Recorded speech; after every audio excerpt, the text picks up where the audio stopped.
Hey folks, my name is Pravus and welcome to a new game for the channel called Yield, Fall of Rome. This is a turn-based 4X strategy game that entered early access on Steam a few months ago, but as of today is ready to launch into its 1.0 release. And at first glance, when you look at this game, you might think, oh okay, so it's like an indie version of Civ. But no, not quite. It actually plays very differently, and I'm looking forward to showing that off for you today. Before we continue though, I do want to say a very big thank you to the publisher for sponsoring today's video. Of course, that is very much appreciated. If as you watch this video, you like what you see and you want to learn more about Yield, you can find a link in the description down below. But without any further ado, let's go ahead and start up a new campaign and I'll show you how this works. Now, there's a number of different custom campaigns that you can enjoy in this game, and as I cycle through all of these though, one thing I want you to notice is that none of these are going to allow us to play as Rome itself. That is because this game is situated at a time when the Roman Empire is going through its major collapse, right? All the barbarian forces at the gates of Rome actively seizing all the territory of the crumbling empire. I mean, case in point, we could play as Attila the Hun, right? That gives you a decent idea of the time frame we're working with. And what that means is, for all campaigns, the Romans are kind of an ever-present threat that we are actively pushing back. So suppose I wanted to play a campaign as the Germans up to the north. That means that Attila and the Huns are approaching from the east, the Caledonians and the Franks are seizing their share of territory in the west. I need to grab my slice of the pie. So we'll start with Colonia in Germania Inferior over here. We want to cross the Rhine River and seize this region for ourselves. And here we go with our randomly generated map. Now you'll notice immediately that this is going to follow the hex grid style of gameplay, which is one of my personal favorites, so that is great. Let's go ahead and click on our settler unit. I'm just going to settle in place since I don't know of anything immediately better around us. And we have our city of Augsburg. I've also got my ruler unit over here, so we can send him in some various directions looking for goody huts that we can salvage for extra resources. And they are actually called goody huts in this game, which I do very much appreciate. Now, the way that this game works is going to be quite different, though. You might think that you go to a city like Augsburg, choose a building, and then sit back for a few turns waiting for it to build up. No, not so much. The most important resource that is in this game is going to be simply your gold, which of course is buffeted by your income every turn. Gold is going to make things happen pretty much instantaneously in your empire, so you want a lot of it. Let's suppose that I want to build out Augsburg, help it grow, get more production, get more buildings. Well, in order to do that, I need to exploit the map around us. What I'll do is hit the T key to open up a technology tree, and I did see that we have a lot of boar that are sitting around our city. So I want to unlock hunting for 5 gold, and we can do this instantly. Then I'm going to go to these boar, spend some gold, and what this is going to do is give me more population and production in the city. So we can do this, let's say, a couple of times like so, all right? So that's something to work with.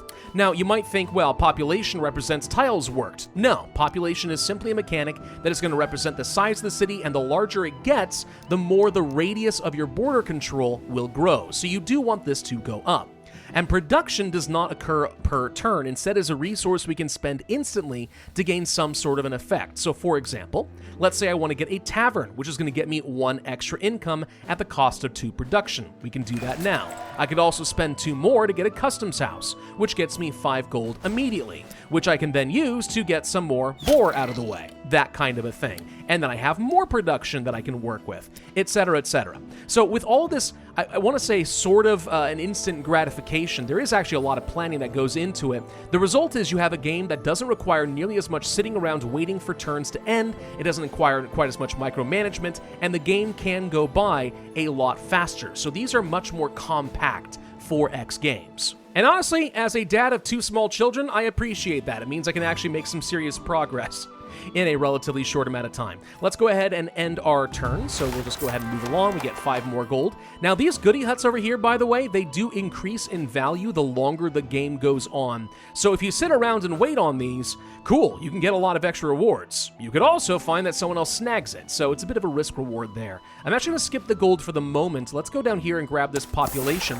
which is enough to kick us up to a town level, and you can see that the radius for our city has grown, giving me access to a lot more boar. We also will be able to exploit things like these wheat fields or these forests. There are some deer we could hunt down over here, that kind of a thing. So the larger the map grows, the more control you have, the more you can exploit. And as your towns grow in size, you'll also gain access to a whole bunch more buildings, which could give us, let's say, extra vision range, or gold every time a unit from this settlement kills enemies, or just a bunch of immediate population, more income if we have a religion, that kind of a thing. We also will be able to hire up some units. Now, this makes use of another resource in your cities called supply. This is something that will go up basically as you grab some different buildings, but mostly it represents how many units your settlement can support. So something I want to grab is a horse scout. And we could have done that last turn, but I already had talked a little bit too much. So the horse scout, of course, will be able to, start scouting out the map, find more of these goodie huts, look for places where we can expand. By the way, down over here, I see 2 gold mines in these mountains. That is going to be a very tempting source of income later on. Now, I could go for some more technology, but honestly, with so many boars around here, I guess I don't mind just hunting a bunch of them real quick, so let's just do that. Get ourselves a lot more production. Now, we should already have a religion in our city that is founded from the Germanic pagan faith, so I'll just build up a temple and get some more income. Now we're up to 8. Honestly, the more you focus on income, generally I find the better your game is going to be, but it does get more nuanced as time goes on. Now, on this particular map, there are 2 other players. We have the Romans and we have the Caledonians, and right now, the Romans are friendly to us, so we're going to have to sneak attack them later on to take their stuff. The Caledonians, not so much. I mean, they probably will leave me alone, but if we invade, they'll get aggressive pretty darn quick. Let's continue moving around with our monarch. I do find some more population over here. I can continue sitting on this gold, or I could take it. Let's just go ahead and explore up this direction, see what else we can find. Lots of population goodie huts. Not exactly what I would have wanted to see, but oh well. Let's grab ourselves some more horse scouts so we can continue with this going forward. And I'll just continue hunting some boars for a moment. We're getting a halfway decent amount of production I could use for other things. So, for example, with this Hunter's Lodge, increase all resources gained from hunting and cutting forests by 1. I mean, that could be pretty good for us if we have a lot of forests. We don't at the moment. There's also some buildings that have other requirements behind them. If we had a bunch of wool mills, which is a building I'll show you later on, we'd be able to get, let's say, a recruitment cost reduction for all units. Or we could have a bunch of stoneworks and make it cheaper by production to build out your buildings. Or we could build up some training buildings so we can get more veterancy on our units. All of this is nice. For now, I'll just end this turn once again, get 8 more gold, collect this population, go over here, collect that population, and let's start exploring a little bit further down to the south. I do want to find out what's around this area for the gold mines, because I think that's going to be a very good spot for us to colonize early on. In fact, I think I'll spend my last supply for now and just grab a settler preemptively. Now, I'm kind of running out of things that I can exploit within my current territory, and I do still need more population. So this is where it's probably worth going for some extra technology. So let's say I wanted to go for the farming for my 1 wheat field. That wouldn't be so bad. Alternatively, if I had a little bit more gold, I would probably go for the forestry so I could start exploiting some of the trees around us, but I don't know. I think actually maybe I will save the gold for this because I only have 1 wheat field, but I do see 2 forests over here that I could definitely exploit, and I do want to do that, so we'll hold off on that. You may have wondered, by the way, what are these glowing things over here? These are religious sites. If we can colonize these, spend some money to take them, then we will be able to gain something called a crown. Now, crowns are ultimately how you win in a particular map, and different campaigns will have different objectives. We'll gain 1 crown for colonizing a religious site, so if I want to rush these down and spend a lot of money, we can win the game pretty quickly. There are often other ways that we can do things. If we kill the leader of another faction, we would get 2 crowns. And all other factions have the same objective, so it's usually a race to complete some of these. Again, this can result in a fairly quick game if you have very good strategy. So let's end this turn over here. I can see that I'm about to get a lot of extra gold from a couple of goodie huts, so let's go ahead and pick both of those up. That's a lot of cash, thank you very kindly. Let's move a little bit further down over here. Okay, so we got a lot of stone, we got a lot of wheat, we got some sheep. Yeah, this might be a very good location for a city because I have a lot of tiles that I can exploit. That's very attractive to me. Let's go ahead and grab that forestry tech that I said that I wanted. Then I'm going to come over here and spend some money. We could chop down the trees to just gain some gold straight up, or we can spend some gold to get more population and production, which is great. So I'm going to go ahead and do that. And then, if we want to get ourselves another technology in a minute, the engineering tech, we can get ourselves some sawmills. There are special buildings that are in this game that can boost up the productivity you get from adjacent resources. I'll come back to that in a minute, though. I see another bunch of gold mines over here, which is very, very tempting. Tell you what, let's be aggressive and go for another settler, spending some of my money so that I will be able to rush down here and grab a lot of income. So we'll move along over here. Let's build our settlements. Now, of course, because we can spend our money instantly, we can do a lot of things that are going to boost up the productivity and the population of these towns pretty much right off the bat if we want to. But I did say that I want to grab the engineering technology. Actually, that may not make sense right now. I really need to make some progress over here. It might make more sense to actually double back and pick up something like, let's say, the stone cutting technology, so I can upgrade this for 5. That gets me some population. I don't know if I'm going to take advantage of this lumber hut. It depends on what adjacencies we've got nearby. There's another forest nearby. I could place a sawmill over here. All right, sure, we'll go ahead and build this out like so. And then with the extra productivity that we got, let's go ahead and get ourselves another tavern for more income, plus some more money coming out of there, and then I'll just hold on to the rest. So more cities equals more opportunities for income generally means you're going to have a better game. So now that I'm sitting at 19 gold, let's go ahead and pick up that engineering tech so I have access to the sawmill, plus these swordsman units. So we have some better swords melee unit if I want to do that. But for now, let's go over here, and right here with 3 forests nearby, I can place down a sawmill, which gets me some production and population for every adjacent lumber hut. And this is where you want to start using the terrain to your advantage. Find lots of adjacency bonuses, because that was a lot of value for a relatively small amount of gold. And also, our city has grown a little bit further, so we have even more buildings that I can pick from. For example, my next technology is free. Could be useful. Or gold for every technology that I've already purchased. The longer I wait on this, the more value I get. Income for every hamlet in the city. Sure, a way of spending money to get money, etc., etc., etc. I could go for the Hunter's Lodge, but at this point, there's not much else for me to hunt. I've got a couple over here, sure. And if we grow one more time, I do see, okay, there's actually a relatively decent amount of hunting opportunities still here in Augsburg. So, okay, I'm all right with grabbing myself the Hunter's Lodge, and then we can use a little bit of extra money later to go ahead and do, let's say, harvesting of the deer. This gets me even more value, so 2 and 2 instead of 1 and 1. You get the idea. Oh, looks like I may have actually found another player over here, though. Hello, Caledonians.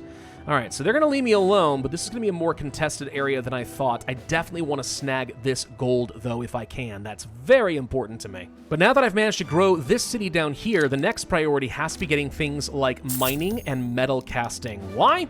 Because I'll be able to use adjacency to these gold piles in order to get a lot of income. So let's just go ahead and build these out now since I need to spend the money anyway. That gets me a lot of extra production. We've grown nicely. I can't build a temple here for income until the religion is connected to this city, so that's going to have to wait a minute. So let's just go ahead and settle in this direction, grab all of this now while we can, get some extra population over there to help it grow. And with my current money, I want to get myself metal casting. All right, so that's 12. And then for 5, right here, I can place down the goldsmithy. So that's going to be worth 4 extra income. That's a sizable percentage for me. You see how this works? Like, I'm spending money in order to make money. It's all about snowballing, but it's doing so in a very fast and concise way. Oh, hello, we found another leader. Okay, that's the Caledonian leader right there.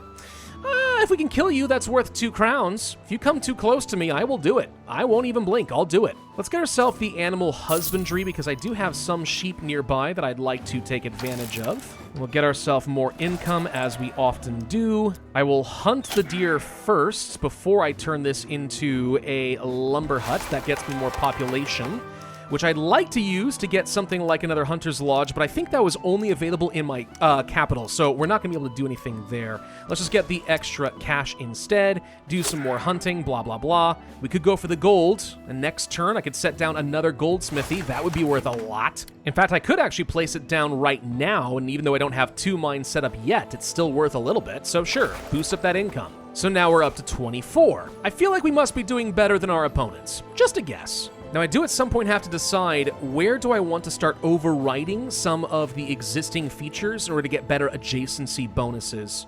So, for example, I could get myself a bunch of sheep over here, and if I go for cloth making, that would be an opportunity to get a lot of extra production in this city in particular. But like these sheep over here, that's only one. I'm never going to have a good adjacency near it, so tell you what, we're going to override the sheep in order to get ourselves a sawmill here, which is worth, again, a fair bit. And I also want to go ahead and pick up infrastructure tech, mainly to get myself some roads. And the reason I care about getting the roads, and it does cost me some money, is because that's how I'm going to be able to spread my religion, as well as boost up the movement speed for all of my nearby units. So by connecting my capital over here, the religion has spread over to Bonn. I can use that to get myself a temple, and that's even more money. I can also use this to boost up my wheat farming quite a lot in my capital. So I could go for the farming tech, pick up a farm, and then adjacent to that, place down a windmill, getting me a lot of extra production supply and so on, which means this is a city that would be pretty good for us to train up a lot of units. Now, as you complete some objectives, which we may have seen over here on the left, you're going to be able to get some policies, which allow for one of two different choices for many different parts of your government. So, for example, every wonder I build in the capital could be worth 15 more gold with God King. That seems pretty good. I'll take it. There are others. If I click here on the policies and milestones, we can see we have commerce, religion, labor, culture, etc., etc. So, with that, the next thing I'll do then is go to Augsburg, and I am going to build the library. My next technology is free, and to get the best value out of that, let's make sure we spend that on one of the endgame techs.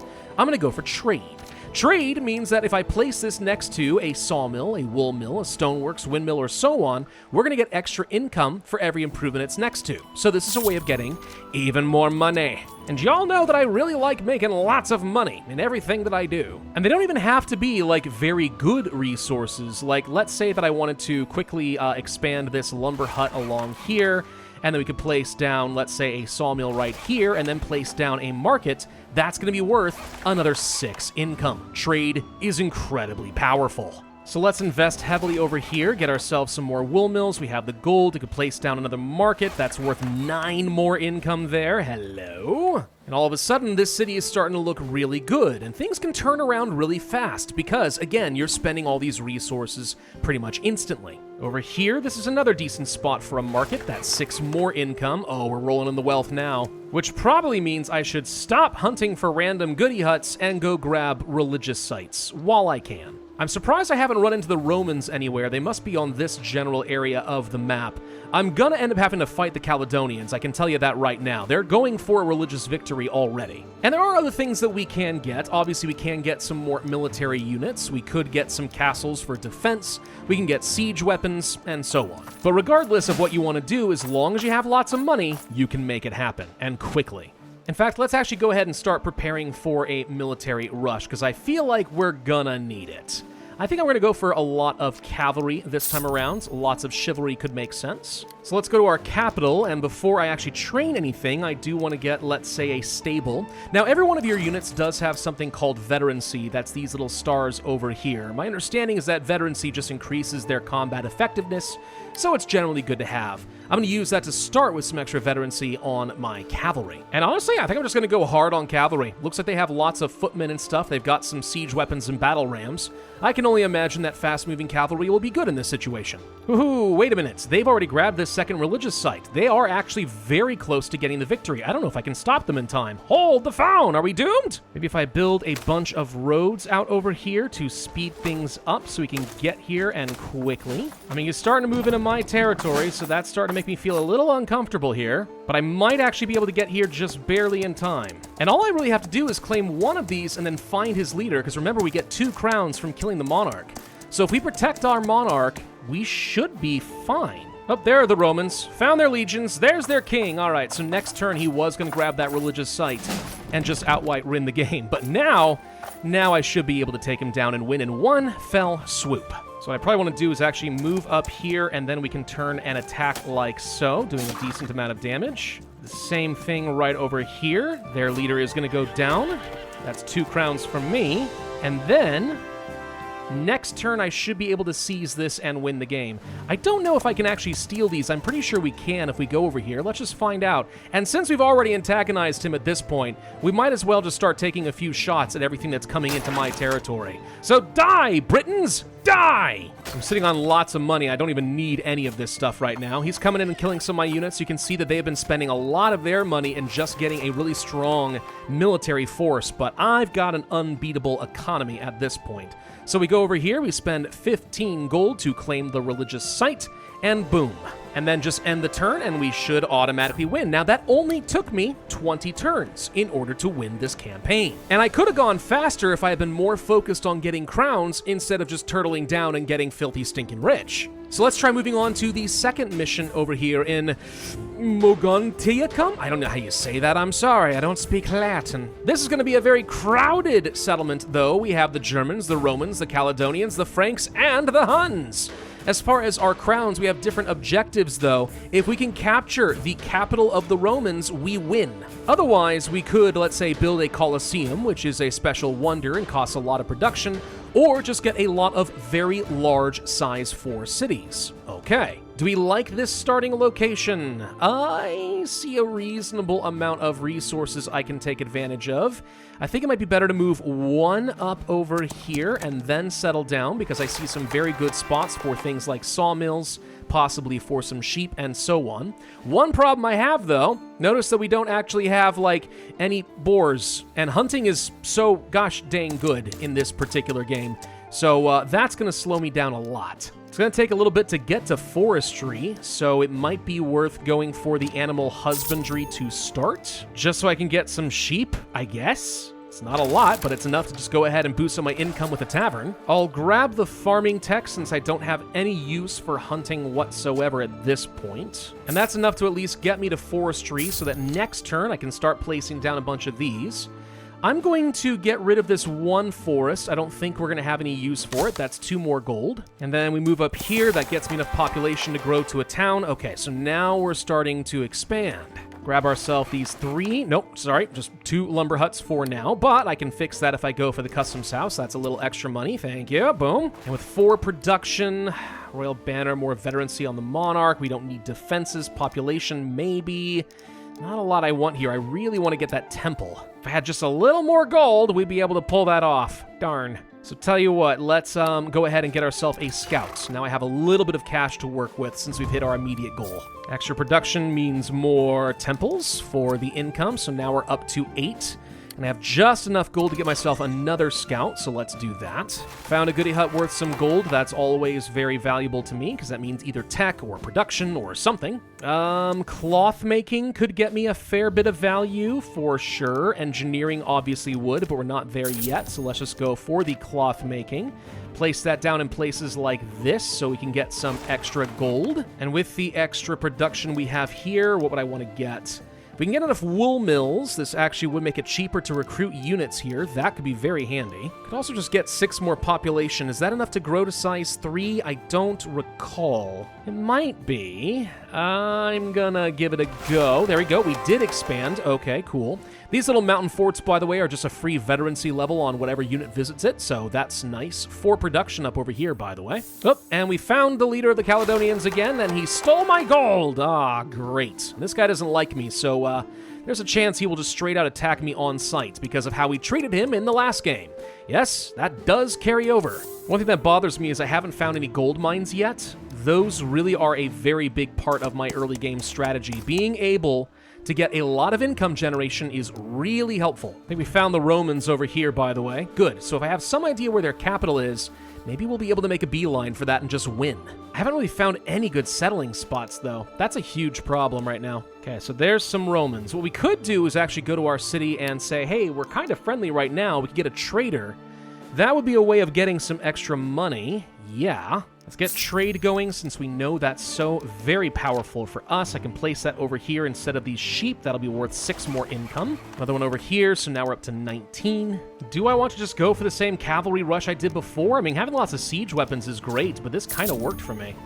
Let's give it a go. And then just start training up cavalry every single turn. I guess we could try placing down another settler. And the thing is, because you can just spend your money to build things instantly, You don't really feel penalized for not settling down too early. If you want to wait and find a really good spot, you can. But once you plop down a city, it's not that hard to help it grow really, really quickly if you've got the funding. Now, I'm not really happy that Canterbury just got founded right next to me, so that's fun. Because now he's going to start spawning units and trying to send them over to me. So, you're getting in my way, dude. I need to go conquer the Romans. It would help if I had the ability to embark my units. Let's get fishing and sailing tech. And if that's the case, I'll just build a highway so we can cross the water quickly. This feels like I'm really making a Hail Mary play here. I'm throwing everything I've got in this direction right now. Literally everything. I don't even think this is the Roman capital. It's got to be somewhere else, but close by, hopefully. Let's go ahead and kill the king of the Caledonians since he's already mad at me. And then pretty much within like one turn, like legitimately, I'm just building the crud out of this city. Getting a lot of value right now. The good news is the Romans don't suspect a thing, so they're friendly. They're not even getting mad that I'm moving through their territory. So if I can just find the capital, I'll win. Easier said than done, though. Apparently I have no idea where they are. And the Britons are really ramping up their military, so pretty soon they're gonna launch an assault on me. Is this it? Okay, hang on. This might be the capital. I'll feel really dumb if this actually is the capital and they're just having a size 2 city, but I'll bet you it's this down here. In which case, I'm going to spend some money getting things like, let's say, navigation and cartography so we can move just a little bit faster, I think. My alternative course of action is to try to get as much production in my capital as I can so I can build the Colosseum. I don't know that there's literally enough space to do that, though. I legitimately don't think that I can. I think my capital is as tapped out as it gets. Maybe a bit of stone. We're one short. Wait, no, that's not it. I can't build anything over here. What about the gold? Can I do this? That's enough. Hold on. Get the Colosseum. Boom. All right. So that's another crown. I just need to get you up to tier 4 somehow. I don't know if I can get enough population to do that, though. What else do I have here? Gain 30 population. Wait a minute. Maybe I can. Boom. Aha. Okay, hang on. That is tier 4 right there. We just slingshotted ourselves up to 3 crowns. That should be a victory for me. Again, in 20 out of the 50 allotted turns. And I did this without even having to betray the trust of the Romans, which means I can betray them next time. Now imagine that you were playing a multiplayer game, right? I mean, things can turn around so gosh dang quickly, you've always got to be on your toes. It's just a much faster paced way of doing a 4X game, but I feel like it's done so in a way that's pretty balanced and very engaging. But most importantly, I think this game feels very accessible for players who may be relatively new to the 4X genre. It's not overwhelming. You don't need to follow some incredibly complicated build orders. You want to have a relatively good plan in mind and then execute on it aggressively before your opponents can.